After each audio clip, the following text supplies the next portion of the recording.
Hello, everyone. I've just returned from seeing the brand new Power to the People film, John and Yoko.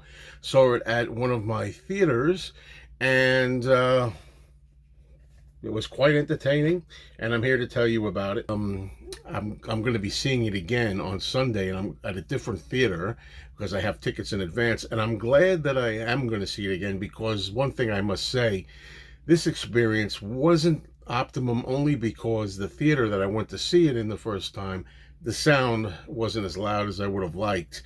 But hopefully that'll be remedied the second time. But that in no way is going to affect my review of the actual film. Okay, we first got this film on a VHS tape, a concert, a certain edit of it. Back then, way back in 1986, it was called John Lennon Live in New York City, and there was an LP record of it too that was out. And of course, this is much different than that. There are songs that are included here that were not included back in 1986, and there's one song that's omitted, which I'll talk about as I go on. Okay, it was a long time coming, this film. We've heard for years that this was going to be reworked, remixed, restored. Finally, that day has arrived. And on the big screen, it is quite a spectacle to see. Okay, now this particular version was newly mixed, restored, re-edited, and produced by Sean Ono Lennon, directed by Simon Hilton.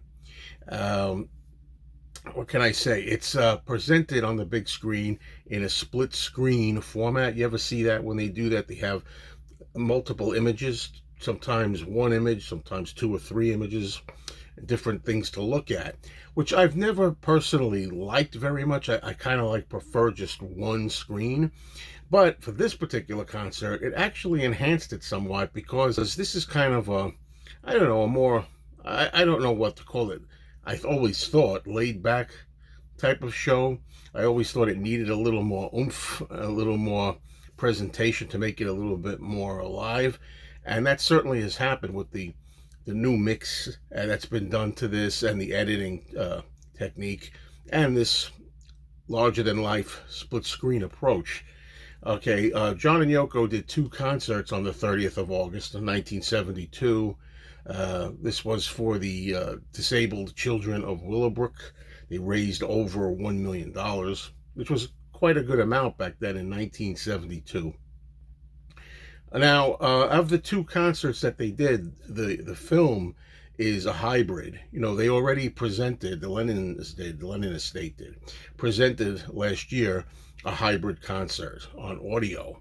This is now visual. I would say that it's easy to tell that it's a mix between the two concerts. Some of it's afternoon, some of it's evening.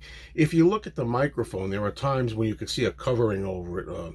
I call it a filter or a foam covering. Other times there is no covering on the microphone. That's the best way to notice it. John's microphone, that is.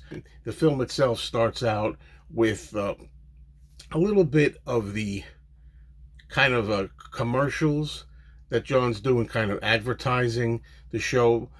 On bootlegs, you could hear a lot of versions of John and Yoko and the whole band announcing the show and doing different, little plugs for it and stuff, and the radio shots. So there's a little bit of that to open the film. Then we get to see outside Madison Square Garden some people, which was interesting. A little shot, but I kind of appreciate little things like that I'm not used to seeing. Then you actually get to see backstage moments, a few of the band before actually playing on stage. Then we get to the concert. First song is New York City. I really enjoyed it. I mean, I knew what to expect, but yet with the new mix and the different cutting that it does, it really enhances this particular version of New York City, because I always thought it was a little lacking, to tell you the truth. But it's a song I love on the Sometime in New York City album, and it really came to life here. I was really impressed by that opener. Then we have It's So Hard. Then we have the first Yoko song, and Yoko will feature pretty prominently here in this. You have Move On Fast Yoko. Then John does Well, Well, Well. Then we have another Yoko song, Born in a Prison, where John shares some of the vocal harmonizing with Yoko. Then we have Instant Karma. Then Mother. I noticed, unfortunately, in this particular version, they didn't have for posterity the opening version where John announces the song as being from one of those albums I've made since I left the Rolling Stones. That's missing from this particular version. Okay. Then we have We're All Water, another Yoko song. I'd have to tell you at this point, I noticed that when Yoko was singing Move On Fast and when Yoko was singing Born in a Prison, people were using that opportunity to use the restroom or just to get up and get a snack or something. I noticed that.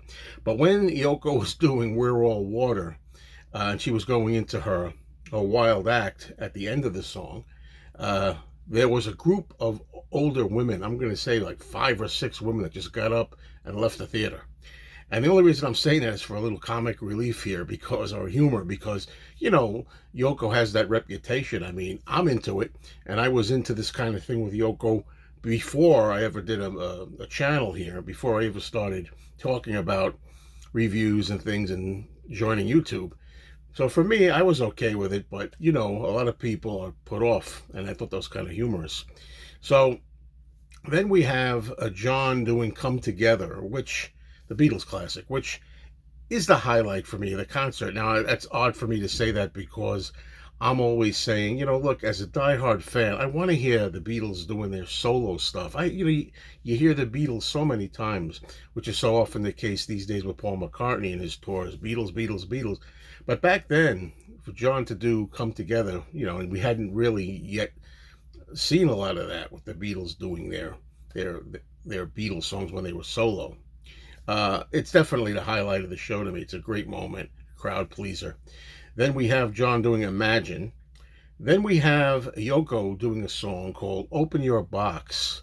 And this is the moment where I'm going to talk about songs that are banned and this and that. John and Yoko mentioned that the song Open Your Box got banned. They were not in favor of banning, okay? And the thing is, there's a lot of sexually suggestive lyrics in this song. And as I'm watching this, I'm thinking, this they don't feel they have to edit out, but they did edit out the song, A Woman is the Figure of the World. That song was supposed to be in the concert, and it's been removed, just like it was removed from the Power to the People audio box set. And we won't go into the whole thing. I feel like if you don't know it's missing, you're not going to miss it. I know it's missing, and I kind of miss it. That's all I'll say. Next song is John doing Cold Turkey. Next song we have Yoko doing Don't Worry Kyoko, and that's a pretty long version of it, and your mileage will vary if you can handle it or not. Then you have Hound Dog, the Elvis Presley classic. This is the version with Yoko kind of making sounds during the performance. I know there's one where she does not, but this is the one that was used. And then finally, we wrap up with Give Peace a Chance, which isn't really much of a version here in this particular concert. But what I really did like, the way it was prolonged at the end, enough to bring everybody on stage.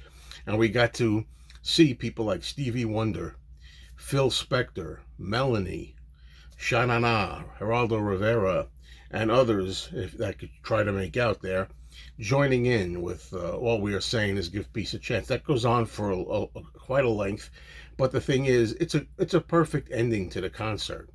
I think that works pretty well.